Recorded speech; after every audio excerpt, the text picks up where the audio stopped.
আসসালামু আলাইকুম everyone, welcome back to বিডিলিপি করিম কিচেন। আজকে আমি আপনাদের সাথে আরেকটি নতুন রেসিপি শেয়ার করব।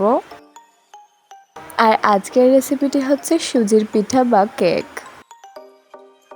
রেসিপিটি দেখার আগে অনুরোধ রইল চ্যানেলটিকে সাবস্ক্রাইব করে রাখবেন।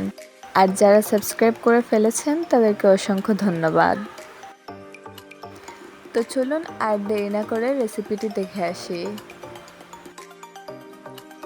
রেসিপিটি বানানোর জন্য প্রথমেই আমি একটি ব্লেন্ডারে 1 কাপ সুজি দিয়ে দিয়েছি। এবার দিয়ে দিচ্ছি স্বাদ মতো চিনি, 1 চিমটি লবণ। এখন আমি এতে একটি ডিম ফাটিয়ে দিচ্ছি। দিয়ে দিচ্ছি 1 কাপ লিকুইড দুধ। এবার আমি এই উপকরণগুলোকে একসাথে ব্লেন্ডার করে নেব। উপকরণগুলো কিন্তু পুরোপুরি ব্লেন্ড করা হয়ে গেছে। এরপর আমি এতে দিয়ে দিচ্ছি 1 কাপ পরিমাণ ময়দা। এখানে ময়দার বদলে আপনারা আটাও ইউজ করতে পারেন। এবার আমি একটা হ্যান্ড মিক্সার দিয়ে সবকিছু ভালো করে মিক্স করে নিচ্ছি।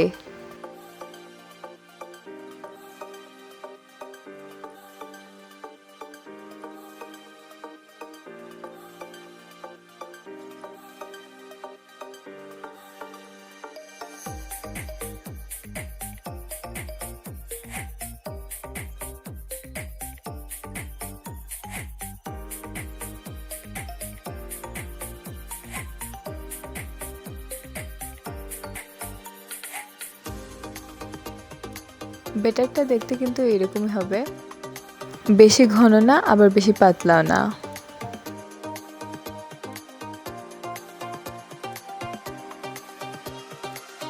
এখন আমি এটা থেকে কিছুটা ব্যাটার সরিয়ে রাখছি।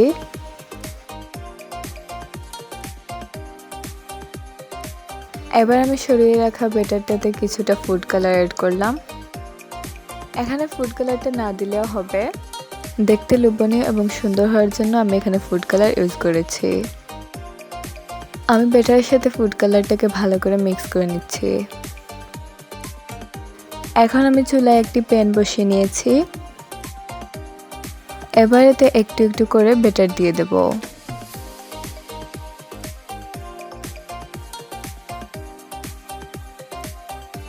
এরপর এর উপর দিয়ে দিচ্ছি ফুড কালার দিয়ে রাখা ব্যাটারটা।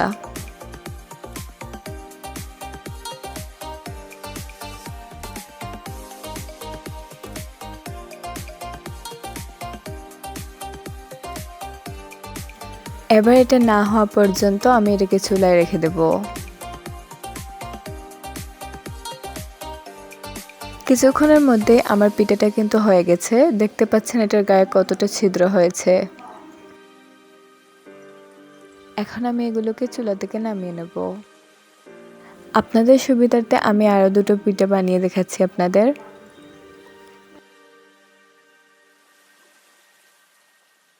দিয়ে দিচ্ছি এতে ফুড কালার দিয়ে রাখা ব্যাটারটা।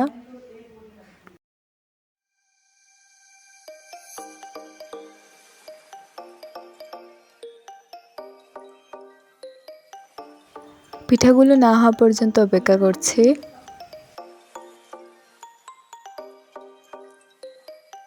দেখতেই পাচ্ছেন পিঠাগুলোর গায়ে কতটা ছিদ্র হয়েছে। এখন আমি পিঠাগুলোকে চুলা থেকে নামিয়ে নিচ্ছি।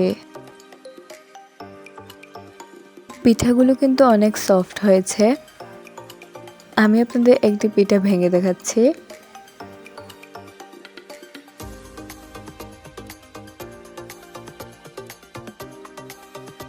দেখেই নিশ্চয়ই বুঝতে পারছেন পিঠাগুলো কতটা পারফেক্ট এবং সফট হয়েছে। এই পিঠাগুলো কিন্তু আপনারা কোনো অতিথি এলেও সার্ভ করতে পারেন। রেসিপিটা কিন্তু আপনারা মাংস কিংবা চা কফির সাথেও খেতে পারেন, আবার বাচ্চাদের টিফিনেও দিতে পারেন।